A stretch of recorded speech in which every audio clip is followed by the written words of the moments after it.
Oke. Tadi kan saya udah jelasin banyak kelebihannya tuh, kelebihan tentang Kerapan ini seperti apa.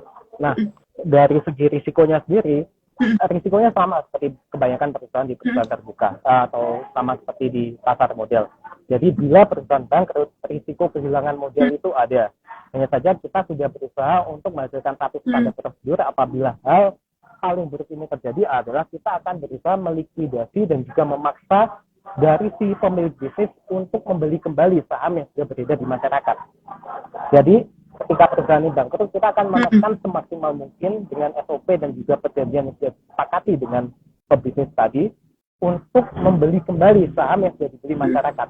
Sehingga kita berusaha semaksimal mungkin nih menghadirkan rasa aman dan juga nyaman kepada investor agar ketakutannya tadi hilang. Jadi salah satunya itu. Kemudian risiko yang kedua emang tidak dapat ditaatkan kapan saja. Kenapa? Karena dari segi aturan dari OJK sendiri hanya memperbolehkan kita untuk membuka pasar sekunder setahun selama 2 kali. Pasar sekunder ini sama seperti yang ada di Bursa Efek adalah kita berhak menjual kepada orang lain yang ingin masuk ke dalam bisnis ini. Nah, kayak gitu. Jadi mirip kayak trading kayak gitulah. Misalkan Bang punya saham 1.000 tadi. Kemudian pada pasar sekunder itu diperbolehkan untuk menjual kepada masyarakat yang ada di luar kayak gitu. Nah, pada saat pasar sekunder ini aset kita menjadi lebih liquid. Kemudian yang ketiga mungkin yang jadi risiko kebanyakan bisnis adalah kita sebagai investor bergantung banyak pada pemilik bisnis untuk menjalankan bisnisnya secara sustain, secara berkelanjutan, untuk going concern kayak gitu. Jadi semaksimal mungkin karena sifat saham ini ada mengikat investor sampai akhir hayat, jadi kita ya semaksimal mungkin berharap untuk perusahaannya jalan sepanjang hayat kita juga kayak gitu. Nah, resiko yang mungkin ada adalah adanya ketidakcakapan dari pemilik bisnis untuk mengelola bisnis tadi seperti apa. Nah, risiko tersebut mungkin sudah kita bantu kurasi dengan tadi. Kita bantu mitigasi dengan cara melakukan proses kurasi. Jadi kita tadi melihat dari aspek legalitas, aspek keuangan, dan juga aspek bisnis. Jadi kita juga melihat nih siapa orang di balik bisnis tadi. Nah, kenapa kita mencoba mendekati beberapa brand artis? Karena kita merasa nih brand artis ini kalau misalkan bisnisnya jatuh, mereka pun juga ikutan jatuh. Maka dari itu mereka pasti berusaha semaksimal mungkin agar menjaga nama mereka pun juga tetap baik. Oleh karena itu kita juga percaya itikat baik dari pemilik brand ini supaya bisnisnya tetap going concern atau berjalan secara berkelanjutan gitu. Iya. Oke, berarti bisa dibilang sebenarnya cukup aman ya. Karena dari Udana sendiri juga udah mengoperasi bisa mungkin kabur gitu. Iya. Risiko selalu ada, tetapi kita berusaha semaksimal mungkin untuk memitigasi supaya meminimalisir banget efek yang terjadi kayak gitu. Kita juga nggak mau prinsip kita sih everybody happy. Jadi kita nggak ingin cuma satu pihak diuntungkan. Kalau bisa ya keseluruhan pihak merasakan manfaat secara ekonomis dan juga emosional dari adanya crowdfunding ini kayak gitu. Oke, nah mungkin ada next pertanyaan nih. Ada yang tanya, listing di Udana mau buka outlet di mana aja ya? Saya gimana kurang jelas Mbak? Nah kalau yang listing di Udana itu mau buka di mana aja? Outletnya sih ada banyak sih nantinya. Cuma yang paling dekat ini Ayu Ting Ting Karaoke berusaha untuk membuka yang pertama di Tanjung Selor. Mereka melihat ada potensi di sana karena apa? Karena di Tanjung Selor sendiri adalah ibu kota dari Provinsi Kalimantan Utara. Nah, apabila mereka mencoba mencari hiburan, mereka harus ke Tarakan dulu nih, naik speedboat 1,5 jam. Sedangkan pemerintah sana, Pemprovnya lagi getol-getolnya untuk meningkatkan perekonomian di sana. Nah, di sana seingat saya ada satu kafe rame banget. Kenapa rame? Karena cuma satu kayak gitu. Nah, kalau nanti ada karaoke ini, kita yakin banget optimis kalau di sana bakal rame. Dan di sana pun dari Pemdanya mendukung, nanyain gak sabar, kapan nih mau dibangun, kapan mau kita listing kayak gitu. Kemudian kita juga ada beberapa project dengan kerjasama dengan City Mall. City Mall sudah akan dalam waktu dekat ini akan menandatangani sebuah kesepakatan. Di situ akan dibangun outlet yang bermitra dengan Udana nantinya. Kemudian kalau restografi kita sedang menunggu nih antara di Bogor atau mungkin di Pejaten. Gitu. Oke, mungkin boleh dicatat ya, yang udah tertarik nih, boleh dicatat lokasinya di atau bisa datang. Mungkin benefit-benefit yang tadi udah disebutin nih, Bapak. Oke, nih mungkin kita ada yang nanya kalau Udana itu udah diawasi OJK. Oh, bukan cuma diawasi, kita diberikan izin, diawasi dan juga di bawahnya OJK langsung. Jadi kita tepat pada bulan Maret 2022 kemarin baru saja mendapatkan izin dari OJK untuk melakukan proses operasional. Jadi kita memang berada di bawah pengawasan OJK secara langsung. Oke, berarti aman banget ya, diawasi OJK juga. Jadi kayak nggak perlu sampai 2 tahun gitu. Iya, pasti. Jadi nggak usah takut teman-teman, yang investasi di Udana udah pasti aman banget. Nah, ini gimana sih Pak? Oh, ada. Kalau misalnya equity crowdfunding, gimana sih caranya untuk cek platform yang udah jalan tuh berapa banyak dan profit apa aja sih yang platform crowdfunding yang udah ada banyak sih, ada beberapa teman-teman yang lain yang berada dalam satu asosiasi yang mana itu platform lain, mungkin kayak LandX, Bshare, Cardano, Santara, kemudian ada juga Syafiq, itu untuk yang syariah kayak gitu. Jadi kurang lebih untuk saat ini yang berizin masih sedikit nih, hanya 10. Sedangkan yang sedang ongoing proses berizin ada di angka 50-an kayak gitu. Jadi masih terbatas banget ini. Banyak banget ya.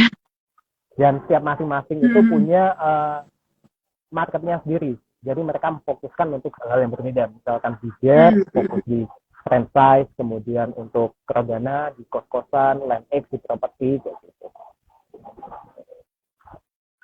Oke, mungkin kalau dari Udana sendiri fokusnya supaya investor yang mau join tuh nggak salah gitu, karena sesuai sama plan mereka. Untuk saat ini plan investasi mereka. Di belakang nama besar para artis secara jujur kayak gitu. Jadi kita bekerja sama dengan para artis untuk menumbuhkan tadi. Yang pertama karena kita melihat sebenarnya crowdfunding ini belum dikenal dan juga masih banyak orang yang merasa aman ya sih.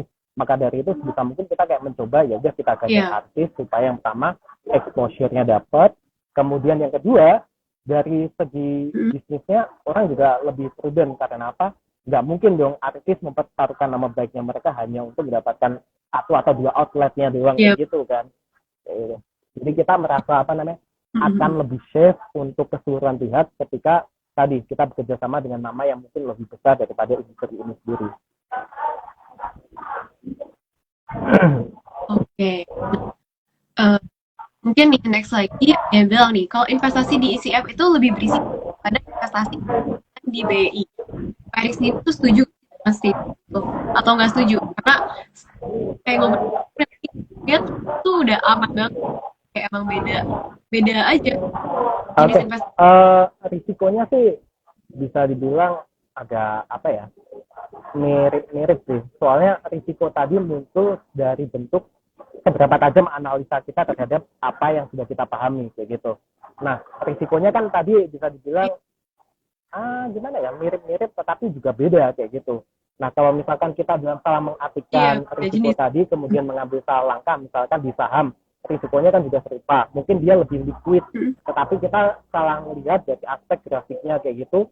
Mungkin melihatnya naik, pas naik kita beli ternyata turun atau kita nggak memperhatikan hal yang lain juga sebenarnya sama aja. Jadi nggak saya sendiri juga agak kurang bijak sih rasanya kayak membandingkan yang kayak gitu dari segi perbandingannya. Tetapi kalau misalkan saya boleh bilang risikonya dari pasar modal ada yang berisiko banget, ada yang risikonya ya lumayan berisiko. Sama di crowdfunding itu sendiri ada yang berisiko banget, ada yang agak berisiko kayak gitu. Jadi tergantung dari siapa perusahaan di baliknya kayak gitu aja. Misalkan kita di pasar modal ngambilnya saham sedikit, mungkin risikonya lebih rendah daripada kita ngambil saham yang saham pom-pom kayak gitu, saham gorengan. Sama seperti di crowdfunding itu sendiri.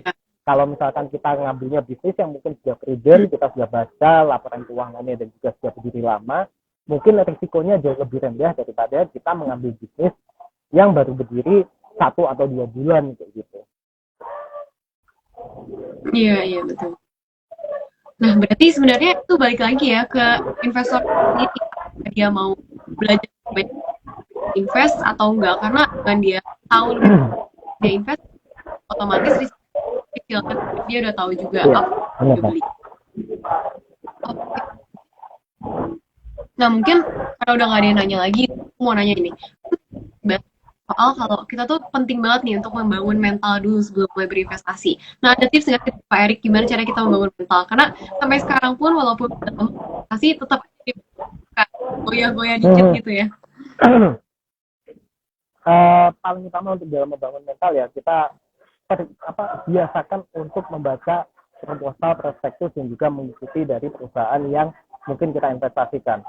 Let's say misalkan kita mau berinvestasi di saham teknologi kayak gitu, saham-saham startup atau teknologi, berarti kita juga selain membaca laporan keuangannya yang mana dia state akan rugi 5 tahun, kita pun juga harus ngikutin nih perkembangan dari industrinya seperti apa.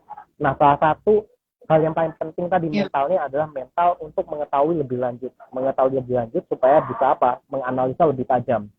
Itu yang pertama. Kemudian yang kedua, kita biasakan jangan terlalu sering memantau grafiknya karena kalau misalkan itu sering dipantau, ya mungkin nanti akan deg-degan sendiri kayak gitu ya kan, jatuhnya kayak nggak sabar kok nggak naik atau Ya, apa betul. gitu. Kemudian yang ketiga harus harus bisa dipahami nih kapan waktunya kita untuk menjual, cut loss kayak gitu.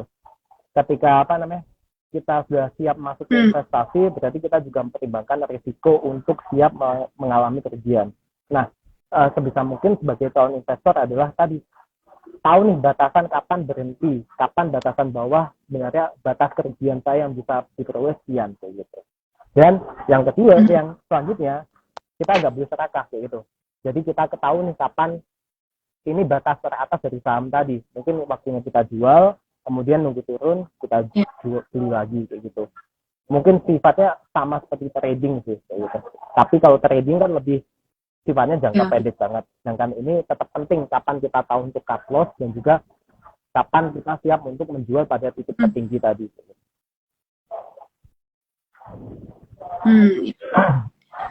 Oke. Nah, juga teman-teman juga ya cara kita manage mental kita nih dalam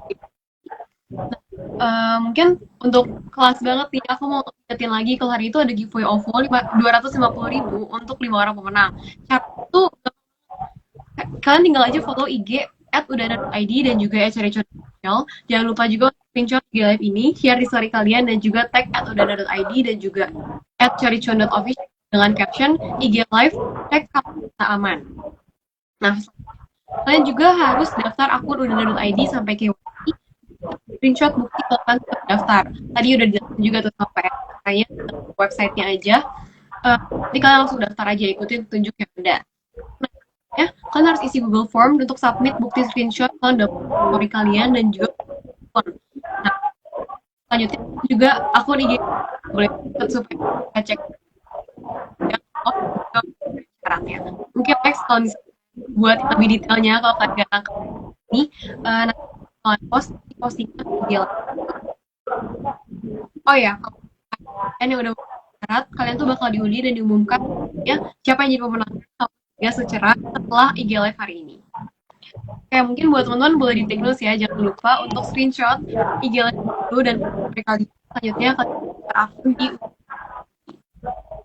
Oke, mungkin untuk IG live hari ini udah sampai sini aja sih Pak, nggak udah ngobrol lumayan hampir 1 jam kita ngobrol-ngobrol.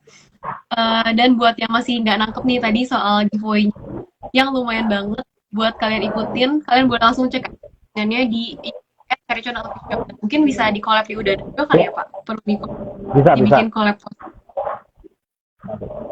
Oke, nanti kita cek ya di IG Udana.id atau enggak di Caricon atau Official. Gampang banget IG-nya, gampang banget caranya dan kalian bisa langsung dapetin OVO. Lumayan banget. Oke, thank you banget Pak udah ngobrol-ngobrol hampir 1 jam nih dan kita udah dapat banyak ilmu juga soal tips-tips investasi. Ya, dari saya juga ngucapin thank you banget buat Mbak Rel yang udah interaktif banget nih buat menggali dan juga membantu supaya kita lebih membantu kita masyarakat teredukasi secara penuh, dan juga thank you buat kolaborasi malam ini.